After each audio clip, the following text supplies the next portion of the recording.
Let's all go to the lobby. Let's all go to the lobby. Let's all...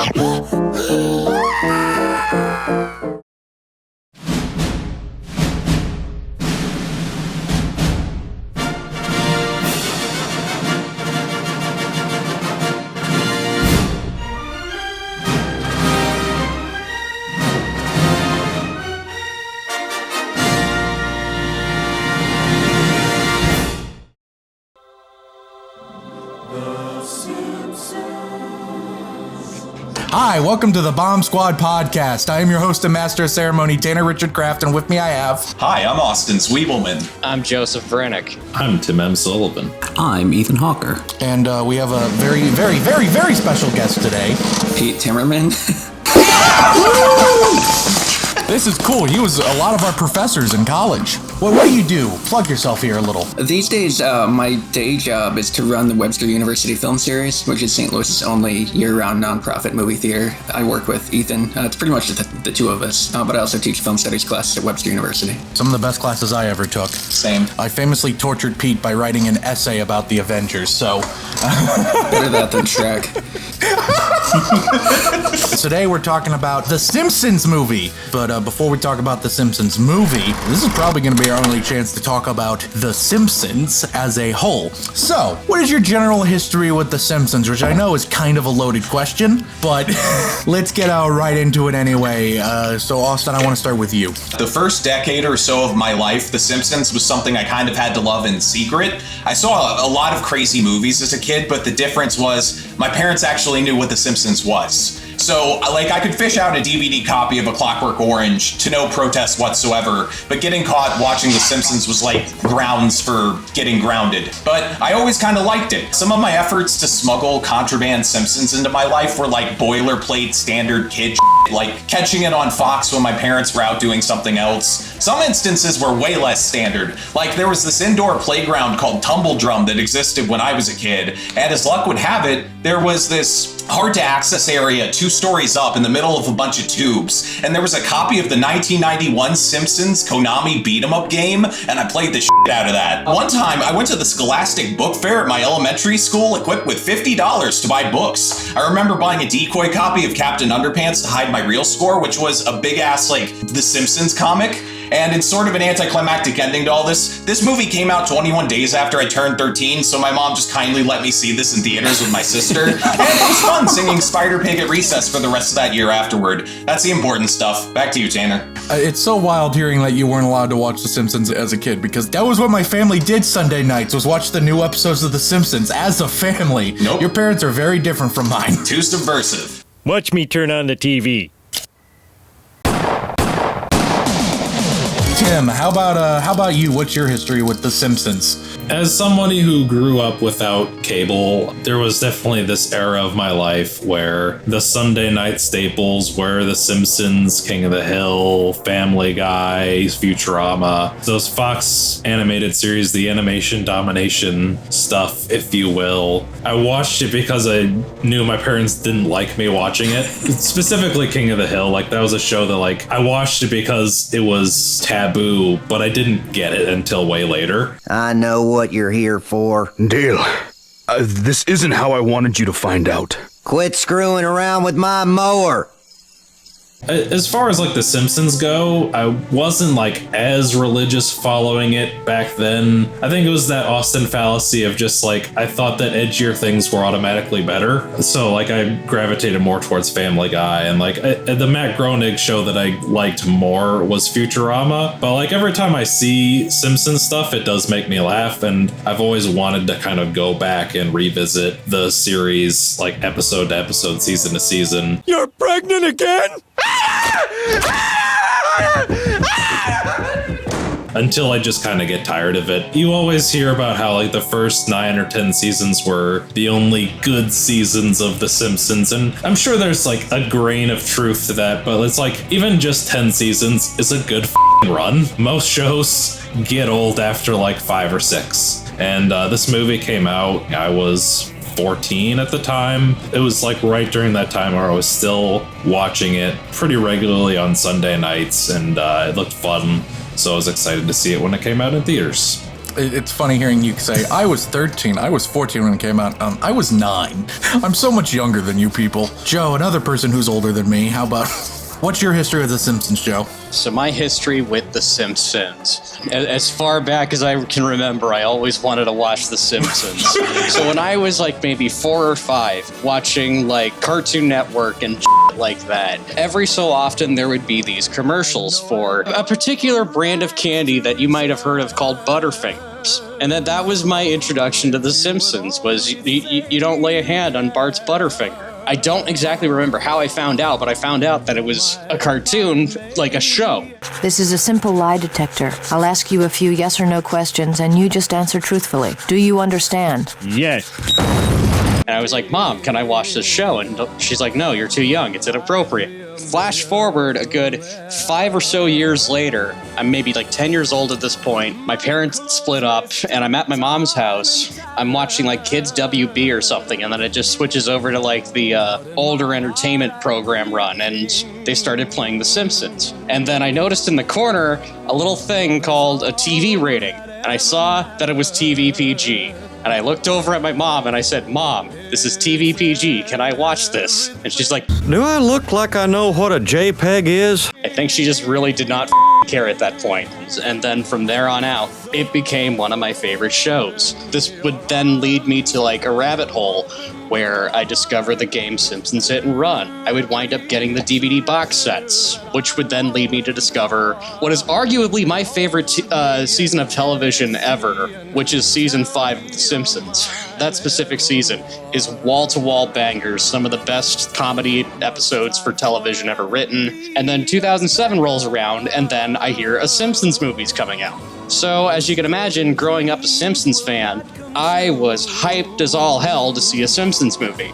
Ethan, what's your history with The Simpsons as the one closest in age to me? My history with The Simpsons is it was pretty ubiquitous. The Simpsons was probably one of the earliest media franchises I was interested in general. I didn't watch it quite so much on Fox, but I caught it a lot on reruns because it used to air on ABC for like an hour from, I believe, 5 to 6. And I'd watch that pretty constantly. And yeah, I was very much into The Simpsons in a big way, particularly the older stuff, because I would watch it on Fox every now and again, but it just never quite lined up.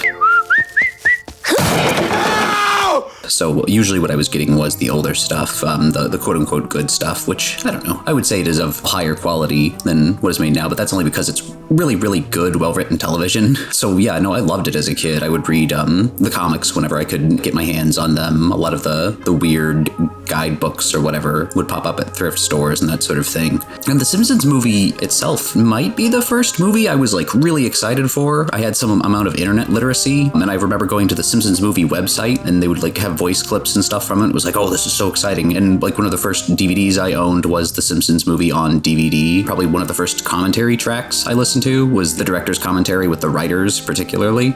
I don't know, it didn't have like the same level of impact as, you know, later things that would inform like that love of animation in me, but it was very significant and I think laying down some of that foundation. I still have a lot of affection for it, and it's one of the first things that I had a lot of interest in the production side of something. Also, I played a lot of Simpsons Hit and Run. It's like Grand Theft Auto, but with all my favorite cartoon characters. All right, Pete, I'm really excited to hear you talk about The Simpsons here now. Thanks.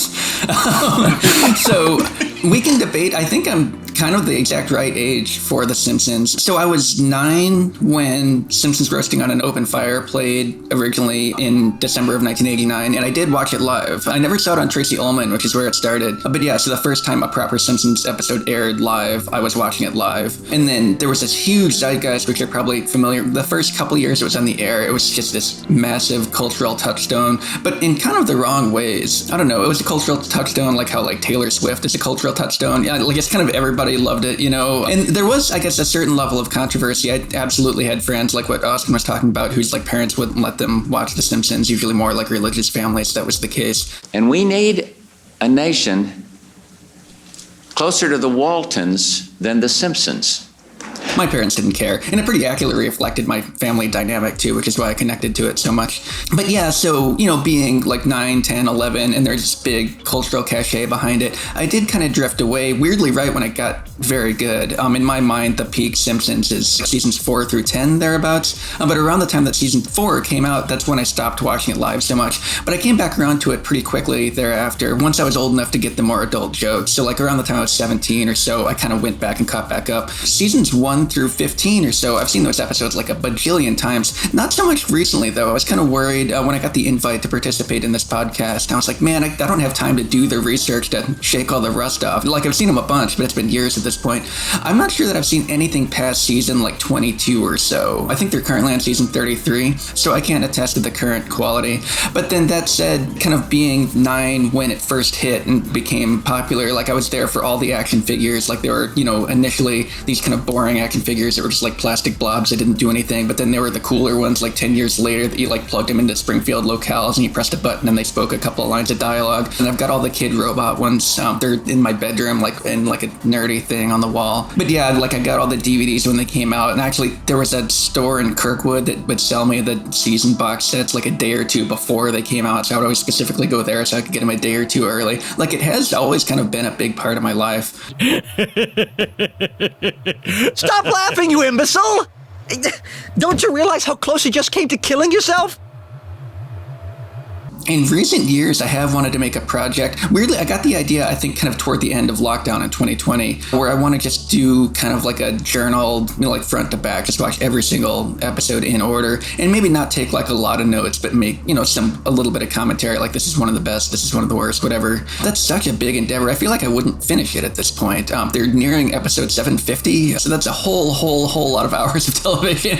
So I think I drift away before I finished it. Joe was saying that he thinks season 5 is the best, and season 5 is incredible. I think I vote season 8 is the best. But still, there's no real wrong answer between like season 4 and 9. Thank you, son. And do you think you could stop the casual swearing? Hell yes. That's my boy. Yeah, I guess that's the long and short of it. All right. My time is Sean. Hello. History of The Simpsons. Again, to put in perspective, Pete was 9 when the first episode aired. I was 9 when the movie aired. So, different generations here.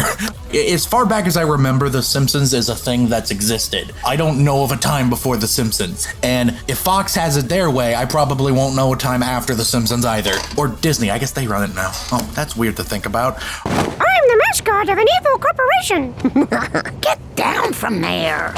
Every Sunday with my family, my parents have always been pretty, open about stuff. The only thing I remember not being... This is funny. My parents would let me watch The Simpsons with them, but I wasn't allowed to watch Cartoon Network. Make of that what you will. My parents were very inconsistent in their rules. I wasn't allowed to watch Cartoon Network, and I wasn't allowed to watch Seth MacFarlane shows. But The Simpsons?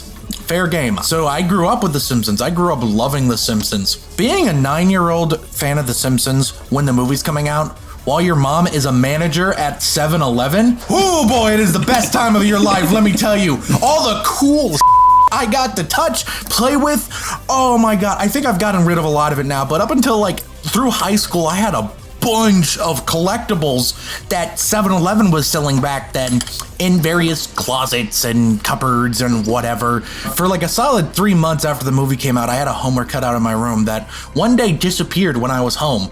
I later think my mom kept getting spooked by it and got rid of it.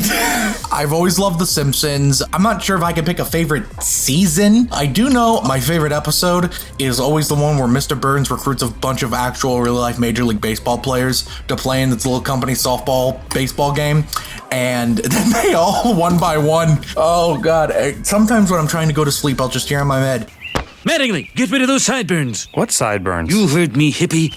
And I just I can't go to sleep because I just think of how funny that is. I think my peak of fandom was probably around the time the movie was coming out. So let's just get right into it. Overall thoughts on The Simpsons movie. Ethan, I want to start with you.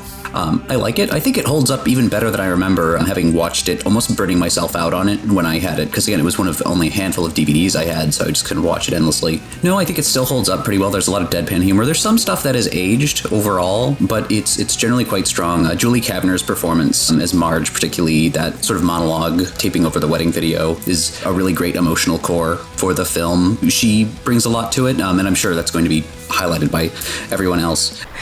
And I overlooked these things because... Because? Well, that's the thing. I just don't know how to finish that sentence anymore. The animation is quite impressive here in general for what it is. I always think of The Simpsons as a very, there was that divide in the 90s of sort of Ren and Stimpy and The Simpsons was writer-driven cartoon and Ren and Stimpy was animator-driven. You get that especially in 92 when they switch over to like Film Roman as opposed to Klasky Chupo for the animation on the television series proper. But here I think not only are the layouts good, but the animation is pushed in a way that you don't quite see in like the television series up to this point. There's a lot of really cool stuff with like digital compositing and 3D environments to do some neat camera tricks. According to the animator's commentary, the bit of Bart tumbling off the roof is an homage to Lupin III, Castle Cagliostro, following the fine tradition of Simpsons animators being inspired by anime. There's that famous shot of Chief Wiggum through the chamber of his revolver that's a reference to a similar layout in Golgo 13, The Professional, directed by Osamu Dezaki, one of the greatest directors of all time. Just had to get that one in there. While we're on this track, I also have to bring up the episode where there's a Miyazaki sequence. And apparently the angles in the Mr. Burns sequence where they're trying to convince him to give the town power was based on how Jonathan Demme films are framed. That was also in one of the commentaries. Yeah, he really pushes that in the commentary too. He's just very excited about the Demme homage there. I love it. I have 2 buttons behind this desk. One will supply your town with power. The other releases the hounds. Just look into your heart, and you will find the answer.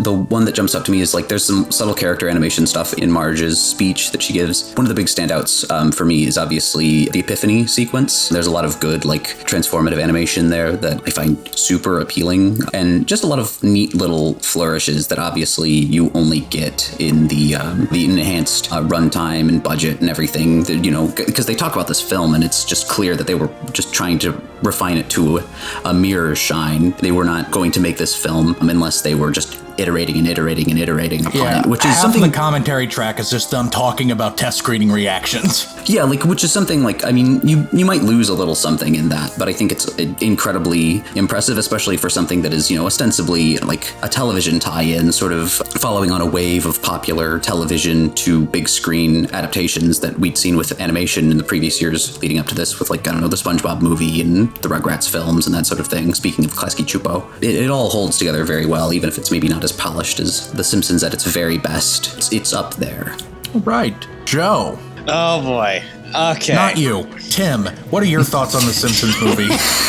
For starters, I just want to take a moment to highlight how much of a dumbass I am. So, I watched this with my girlfriend on Friday night. The only time I had seen this movie in its entirety before this viewing was when it was in the theater. So, I did not know about that aspect ratio shift thing that happens. So when I turn it on and I see that it's 16:9 with bars on sides and on the top and bottom, I just assumed that was a Disney Plus up, which would not be off-brand for them. Yeah. So on my TV, I zoomed in so that it would fit the 16:9, and then the next morning we're watching the Thor podcast and we see the thing shifting and I'm just like, oops. You Disney Plus yourself. I Disney Plus myself. In your defense, when the Simpsons show was on the streaming service at first, all the episodes were in the wrong aspect ratio. Yeah, that's not off brand for Disney Plus. They did some weird cropping stuff with their version of the Clone Wars. They do a lot of stuff like that, and I feel like the aspect ratio shift thing works better when you're going from 4:3 to 16:9. You don't have just a little boxed in screen.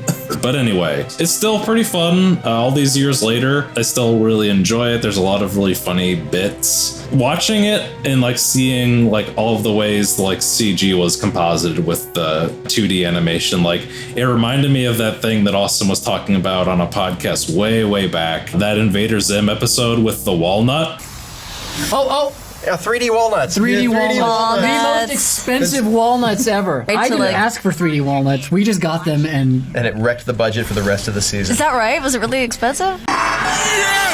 Except it was just the whole movie was that 3D walnut sequence that their entire season budget. Just a whole really good looking movie. You can see how much work was put into it, and it looks great. The Bart skateboarding naked thing was always like a funny bit. People were talking about that before I even saw it, so like I knew that was going to happen. Thank the Lord for this bountiful penis! Bountiful penis! But like, it's still funny. Very good movie. Movie good. Pete, I am really curious to hear your thoughts about the Simpsons movie. So, I was working as a film critic in St. Louis when this movie came out. We're recording this on Nope weekend, and they kept the plot of Nope so under wraps. It was kind of the same thing with the Simpsons movie. Like, even circa 2007, the Simpsons was seemingly, like, past its prime, and, like, the general consensus was that it wasn't so good anymore, it should maybe be canceled, and here we are 15 years later, and it's still on. I don't agree with that consensus for what it's worth, but that still was kind of the public feeling. And then even the people that, you know, like, loved it and stood up for it, they're like, it kind of seems like the wrong time for a movie. Like, the movie should have come out around. Incidentally, initial talks, I mean, there'd been talks of a Simpsons movie forever, but the season 4 opener, Camp Krusty, was originally going to be a movie that was going to be the Simpsons movie. How could you, Krusty? I never lend my name to an inferior product. They drove a dump truck full of money up to my house. I'm not made of stone. That's kind of the start of the really, really good run of The Simpsons. Anyway, yeah, it seemed like that was around the time for The Simpsons movie and not 2007. And then here, they weren't really talking about it publicly and not a whole lot was known. And then even the press screening, at least in St. Louis, the press screening was at 7 p.m. the day before it opened. So, like, you saw the movie and then you had to go home and write a review in, like, 3 hours. So my review is basically like, hey, it's actually pretty good. I'm thankfully, I don't hate it, you know? But that was a lot of the initial reaction. It's like, oh, phew, it's not awful. I do think it's really good. I've watched it, I saw it 3 times in the theater, which is unusual for me, and I've watched it a whole bunch of times since, including twice in the past week. I do think it holds up well. It's not the best, it's not anywhere near as good as the best episodes of The Simpsons, but it does hit kind of a miraculous sweet spot where it feels like a classic episode of The Simpsons that you just haven't seen before. You have to go out there, face that mob, and apologize for what you did. But they'll kill Grandpa! I'm part of the mob! I think that's a really, really amazing trick, considering a lot of things. One is that The Simpsons is so episodic. You know, like, they don't have season arcs, but they don't even do, like, multi-part episodes for the most part. There's Who Shot Mr. Burns, which is part 1 and 2. That's the only one that comes immediately to mind. Each episode is so self-contained, and they're 22 minutes long, and there tends to be that funny, you know, like, MacGuffin opening to where, like, the first 5 minutes of the 22 minutes has nothing to do with the main plot. Like, the plots are so short and tight, and here, this one, they stretch it out. It's about 4 times the length of an average episode, and I don't think they compromise, like, the tone or the humor or, like, the heart of the show at all. It just does feel pretty legitimately like a classic episode of the show. And like I said, maybe not the best, but still, I think a lot of the gags are really funny, and just like throwaway ones are funny. You know, like when Homer's eating like the hot dog and Bart shoots it out of his hand and just takes another hot dog out of his pocket and keeps eating that one casually. Like, a lot of that stuff really works. A lot of the writing is really clever. One of the best lines in the movie is when Homer lovingly corrects Bart and says that it's the worst day of your life so far, but then there's the emotional payoff at the end of the movie. I think that stuff is really to be admired. I credit most of the success of the things that I've been talking about with the fact that they at least kind of got the original writers' room back together for this movie. I don't remember exactly when it went down, like around, if it was immediate or it came a couple seasons in, but Sam Simon very famously put together one of the best comedy writing teams, like writers' rooms in television history. And like by the time the movie was written and produced and eventually released, most of the writers' room had gone off to other things. So like all the best writers were gone by that point. So long, Stink Town! The one real treasure is John Swartzwelder, who wrote, I want to say 59 episodes of The Simpsons. He's still the most credited screenwriter of The Simpsons, but he'd left a few years prior and he did work on the movie. But yeah, so like they say in the commentary, for example, you know, like they're trapped like carrots line is a Swartzwelder line. He wrote the lyrics to the Spider Pig song, but he's sort of reclusive and sort of curmudgeonly. I guess it's fair to say he's very reclusive. There's almost no pictures that exist of him. He's done one interview in his whole life, and they tricked him into about 90 seconds of an audio commentary one time, but aside from that, he always turned down any opportunity to do audio commentaries. Oh, hi, is John Swartzwelder there? Who? John? Yes. Is this John? This is John. Who's this? John, it's Mike Scully from The Simpsons. Oh, hey, hi. Yeah, so we're giving you a call. You're on the air right now. Do you mind? No, not at all. Wow! Wow! Yay. John, we just wanted to verify your existence for the fans. Wonderful. How much money do I get for that? I don't know how much credit we can put directly in Swartzwelder's lap, because there's 11 credited writers and he's one of them. And then among the other credited writers are, like, I want to say it's 3 or 4 previous showrunners of The Simpsons. Like, it's all the main Simpsons talent from the best years of The Simpsons. So I think the producers getting that team back together is what made this movie the success that it is. But then on to other points, like Ethan was talking about the quality of the animation, they do a really good job of making it more cinematic. And I do like that gag with Frank flying across the screen and taking it from 177 to 235. And I think it works better theatrically. It doesn't work quite as well at home. But the crowd scenes and stuff like that, there is kind of like a scale and spectacle that both you don't see really, like, on not just the TV version of The Simpsons, but like any TV at all. Like each character is usually a recognizable character from elsewhere in the series, or even like when they're in the church and things like that. Like there is kind of an attention to detail in crowd scenes that you don't get. But yeah, I think it befits both kind of like the epic scale of the movie and the switch from the small screen to the big screen. There's a lot of little details like that I think they did a really good job of paying attention to. And also, it's funny. I don't know. I don't mean to take like the joie de vivre out of it. Like I like this movie because it's super funny. Like, that's the end of the story. But yeah, 2007 when it came out, that was such a good year for movies. That was, There Will Be Blood and Zodiac and No Country for Old Men and The Assassination of Jesse James by the Coward Robert Ford and Juno, 4 months, 3 weeks, 2 days. It was when The Host was released in America. There were so many good movies in 2007, and this was one of the best. If my top 10 list that year, this was my number 2 favorite movie, despite that I just named, 10 really good movies. A lot of that admittedly is biased. I don't know. I love The Simpsons, and I was so glad that I didn't hate this movie. And I think that knee-jerk reaction of, oh, thank God I don't hate it. The more I watch it, I probably like it more and not less. So, like, it's not just a relief that they didn't screw it up. It's actually appreciating how good it actually is. All great points, Pete. The hot dog gag, I can't believe I forgot about that until you reminded me just now. That is such a good gag. Joe, now you can actually go. For starters, we were talking about Disney Plus and how they up with editing. And I want to call out a hypocrisy on Disney Plus. For some stupid reason, they had to censor the damn movie Splash, where they had to put like a terrible CGI patch over Daryl Hannah's butt, but Bart's penis is okay to keep on Disney Plus. Well, one's a cartoon, Joe. All right, that's Disney's explanation. I hardly think the FBI is concerned with matters like that. The thoughts on the actual movie. So I rewatched it last night, and I watched part of it before this podcast recording. And you know what? I gotta say, movie good. Movie really good. It does a fairly good job of keeping everything pretty grand scale for a feature-length adaptation of a 30-minute cartoon show on Fox. As far as, like, maintaining the spirit of the show, I think it does really well. All of the characters pretty much feel as they do on the show, and they all get their moment to shine. Even like the small one-off characters get like their moment in the sun. I've been taking your crap all my life! If there is a character that you really like and you want to see in this movie, chances are you have like a gag or two. Joe, I'm a big Sideshow Bob fan. Am I going to be a fan of this? Unfortunately, you specifically would probably be very disappointed.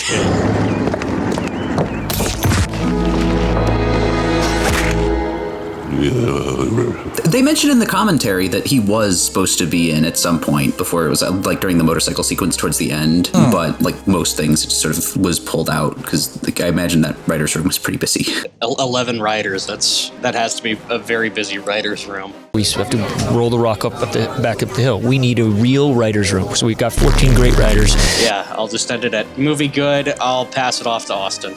This movie had 11 people constructing the screenplay, and get this, 6 of these people were from Ivy League schools. The Simpsons were already a decade past its golden years, so it was a smart idea to pull an Ocean's 11 in the writer's room and help elevate this movie from where the show was at the time. It's funny when you listen to the DVD commentary and you get the idea that this movie was more whittled into shape, all the cuts, more than any live-action movie could be, recent years with reshoots becoming a dirty word, especially with like tentpole blockbusters. There were revisions being made to the jokes up to like 2 weeks before the premiere. Some people say 1 week. This was such a rampant thing during production that Burger King actually produced 150,000 Russ Cargill toys based off a different character design than the one used in the film. You can see that character design in the deleted scenes on the DVD and stuff. Now, if a normal level is down on the floor. The levels that we're talking about are beyond my middle finger.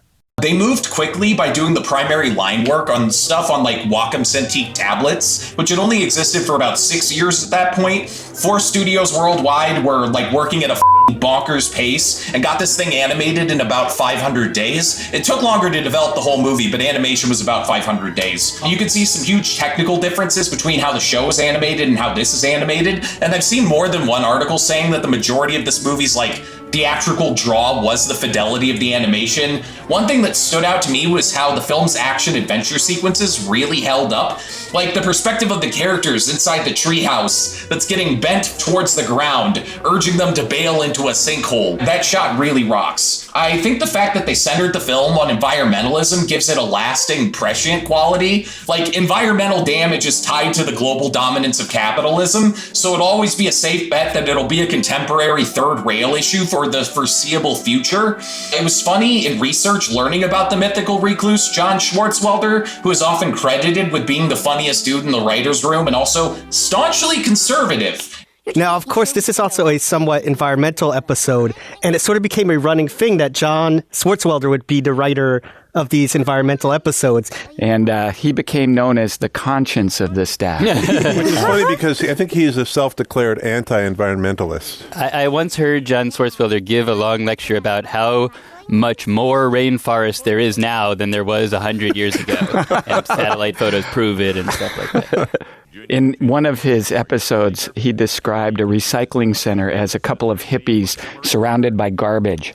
And I wonder if he personally rolled with this eco-conscious plotline because they depicted the EPA as an easily corrupted institution that does more harm than good, like Ghostbusters. Everything was fine with our system until the power grid was shut off by Dickless here. Is this true? Yes, it's true. This man has no dick. So far, lots of the pop culture jokes have actually aged well because they chose a lot of properties that have endured over time to make gags about. The physical comedy in this movie may be funny forever. They took some inspiration from Chaplin and Buster Keaton. I laughed plenty of times rewatching this after 15 years, and $75 million played out over an hour and 17 minutes just really makes us feel like a joy to watch. Back to you, Tanner. I'm glad you brought up the EPA thing. My most recent watch, the only thing that even stood out in my mind is like a negative, if I can even call it that, is why is the EPA the villains? It's a weird choice. It's a weird choice. Of all the government agencies, the EPA. Yeah, I was going to actually say, I do appreciate, on the subject of the old Russ Cargill design, they kind of cast him, sort of the original version is sort of a Frank Grimes kind of put upon type, who is suddenly given a lot of power. This is a day for the history books, sir. I'm the first head of the EPA to ever meet a president. And I like that they changed it in the final version. I think Kid talking more quickly keeps up the pace of the film, frankly, and the gag in that deleted scene is just not good. It's not funny. But I think having Russ Cargill being like someone who clearly, in like the little context we get for his character is that he has a lot of money and he's sort of just stepping into this position. I think that casts it a bit more even-handedly and makes it seem less like an organizational issue and more like an individual person with power sort of corrupting this institution, as opposed to someone starting out with noble intentions and then just being corrupted by power, which works a bit better. But yeah, of course, this movie is just deliriously funny. I think the part of the movie that makes me laugh the hardest is when Bart and Homer are having this heart-to-heart while going up the motorcycle. It's just been one long and broken cycle of... Somebody throw the damn bomb! Kills me every time. A lot of other great one-liners, like when the mob is trying to dump that body into the lake. Sorry, no dumping in the lake.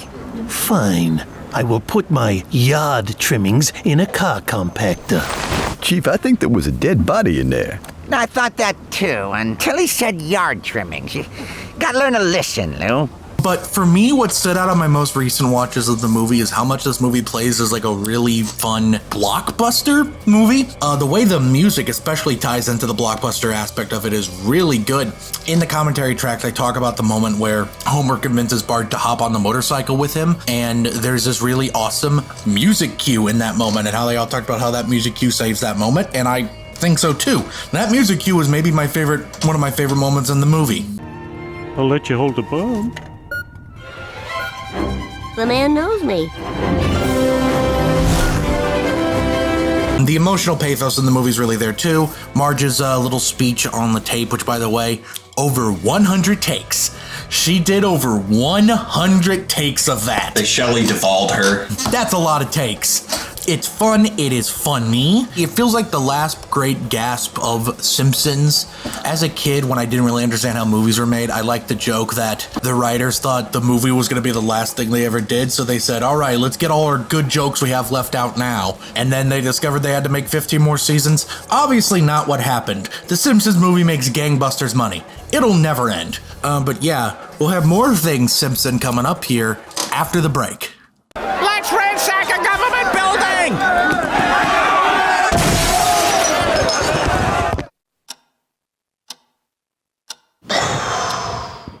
Next. We're back from commercial break, by the way. We're getting into trivia. Well, mention that they have a dedicated effects art. Like, they had dedicated effects artists. That's cool. Instead of having the character animators have to do effects animation, they had dedicated effects artists. That's fun. The touchstone in like the early stages of making this movie was South Park Bigger, Longer, and Uncut. They wanted the Simpsons movie to be to the Simpsons what the South Park movie is to South Park, which I think is telling. Like, it does kind of feel that way. They had musical numbers that were cut from what I can remember, which would be reminiscent of the South Park movie. Well, the Spider Pig song, which Hans Zimmer made as a joke, made it to number 3 on the Irish Billboard Hot 100. So there's a fun fact for you. Ireland loves Spider Pig. Spider Pig does whatever a Spider Pig does. Pete was alluding to this earlier about how, like, the movie's plot was being kept under wraps. It was like that in production, too. The voice work for the movie was kept so secret that the producers would actually personally shred the script after every voice acting session. Think of all the trees killed. In the original script, Marge was gonna have the big church villain. I don't know why the I said villain. In the original script, Marge was gonna have the big church villain. Damn it. In the original script, Marge was going to have the big church vision. However, it was changed when they thought it would make more sense that they would be ignoring Grandpa instead of Marge. A certain someone had a senior moment, but that's okay because we love him and we got a free rug out of it. Edward Norton originally recorded the part of the guy that gets crushed by the dome using a Woody Allen impression, apparently. But the crew thought it was too distracting, so Dan Castellaneta redid the dialogue of a different voice. In total, the Simpsons movie took about 9 years to complete because Fox actually first greenlit the project in 1997. But they had to get the voice cast to sign deals because, you know, movie deals are different than TV deals, which they weren't able to do until 2001. Producing a final script also took 7 years because almost 160 different versions were written. And the one they chose is obviously the one we got. Some of those feature idea scripts were repurposed as episodes of the TV show. So back to Ipa, that whole thing. Comic book guy claims that Ipa was the sound made by Green Lantern when Sinestro threw him into a vat of acid. Fun fact, Jeff Johns, writer of the Green Lantern comic at the time, was such a big fan of the film that in Volume 4, Issue 50 of the Green Lantern he was working on, he actually put in an Ipa sound.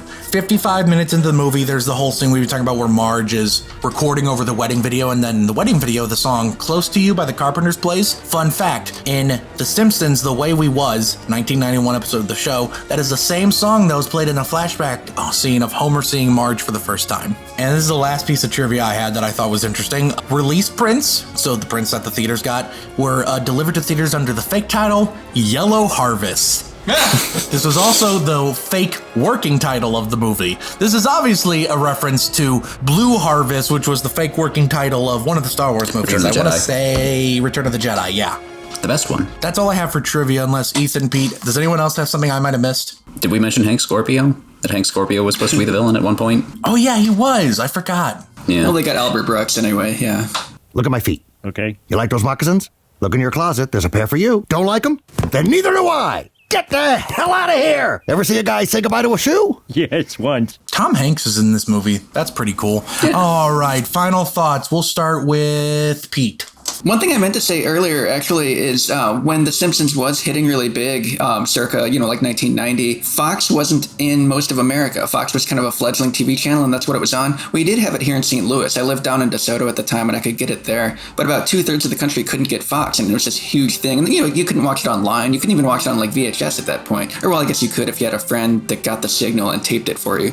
But you didn't have a lot of options to watch it. But then, it snowballed and snowballed and snowballed to where it's not just an American culture, it's sort of a world cultural thing. There is a lot of kind of amazing crossover. I had a friend when I was an undergrad who studied abroad in Italy, and she was amazed how popular The Simpsons was in Italy circa, like 2003 or something like that. But yeah, so to satisfy like such a huge worldwide audience, I do think it's pretty incredible. By virtue of the fact that they didn't fail is kind of amazing. But then, like I said, you can kind of come back and appreciate the film on its own terms. It's so like fleet-footed. It doesn't give you space to get tired of watching it or like reconsider whether it was a good idea to attempt this thing or not. I don't know. I was glad for this opportunity to go back and watch it a couple more times, and I'm sure I'll watch it a bunch more times before I die. Joe, final thoughts. Movie good. I had a good time watching this. I will just sign off by saying this is Joseph Vrinick. If you see me in person, please leave me be. Tim, what are your final thoughts? So I'll start by saying that that final joke at the very end of the credits where the guy's sweeping up the theater and he goes, 4 years of film school for this? That f***ing hurted. Oh. That was a mean-ass joke. But yeah, movie was very fun to watch. We recently did a bonus podcast on the Bob's Burgers movies, and I was noticing like some parallels watching this, like just kind of structurally, like there's a sinkhole in both of these movies. And like we get like all of these developments of these characters we've been seeing over 10 plus seasons. Both very funny movies. I think there's a little more to this one than the Bob's Burgers one. There's just a certain heart to this that I think really stands the test of time, and you should check it out. Ethan. Yeah, I was almost surprised at how much, because I was assuming I would enjoy it, but I liked it even more than I thought I would. It was a real pleasure to revisit. It's incredible how much it stands up, both as a film for fans of The Simpsons. We didn't even mention it, but there's the little cameo by the Springfield Gorge from Bart the Daredevil, where you see the ambulance still crashed in the tree. There's a lot of stuff for so many little details. Yeah, all the various characters and that sort of thing that you'd obviously recognize, but it's shockingly accessible even to a wide audience. I showed this to my partner. They were completely unfamiliar with The Simpsons and they loved it, and they had a really good time with it. So I think that speaks to its quality as a film, even to my eyes sullied by so much Simpsons watching. And it was a real good time to revisit for the cast. Austin, what is your final thoughts? Truly the second biggest 2D animated movie of 2007, right behind Aqua Teen Hunger Force, movie film for theaters. I'm basing that entirely on which one had a better parody of Let's All Go to the Lobby. That's my final verdict. I'm sticking to it. Hell yeah. I'll have you know that the best 2D animated film to come out in 2007 was actually Cinderella 3. No, it wasn't. The Simpsons movie was good. Hey, the Cinderella 3 is good. F*** you. The Simpsons movie is very good. You know what else is very good? What, Tanner? You! The person watching / listening to this podcast, if you're still here, Pete, do you want to plug the film series here one more time? Oh, yeah. We're on Webster University's campus in St. Louis, in Webster Groves. It's in Winford Moore Auditorium, which is part of the larger Webster Hall. We show movies most weekends, once a night, like 7:30, something like that. Social media, we're at WU Film Series, Twitter and Instagram, and on Facebook, it's at Webster Film Series. You can check us out there. Yeah, they show cool stuff. I've been there a few times. They recently upgraded their sound system, and it sounds great. Yeah, as well as our projection system. It's great. If you are listening to this podcast on any of the audio platforms we're on, please leave a review. We really appreciate it. If you are watching this on Spotify video, you, because we can't monetize Spotify video. So because you're watching on Spotify video, 1, you can hear me say you, and 2, you should go to our Patreon and give us money. Do I get a cut? What? Do I get a cut? Work that out with your agent. Who I guess it's Ethan. And if you're watching this on YouTube, thank you oh so very much for watching our podcast on The Simpsons Movie. While you're here, go down to the comment section below and let us know, what do you think of The Simpsons? What is your history of The Simpsons? What do you think of The Simpsons Movie? And our final question is, what episode of season 29 is your favorite? Comment below and let me know. And while you're down there, hit the like button so we know how much you like us. Hit the subscribe button so we know how much you love us. And hit the bell icon so I can put a giant dome over your house and then break into it. Tune in next week when we talk about Austin. You're hosting this one. We're talking about the international hit RRR from SS Rajamouli. It's going to be a big podcast. Tune in then. It'll be a lot of fun. See you next time. Bye. Tanner, Mickey, Rooney, Kraft. Okay, listen. You ever tried going mad without power? It's boring. No one listens to you. Shh.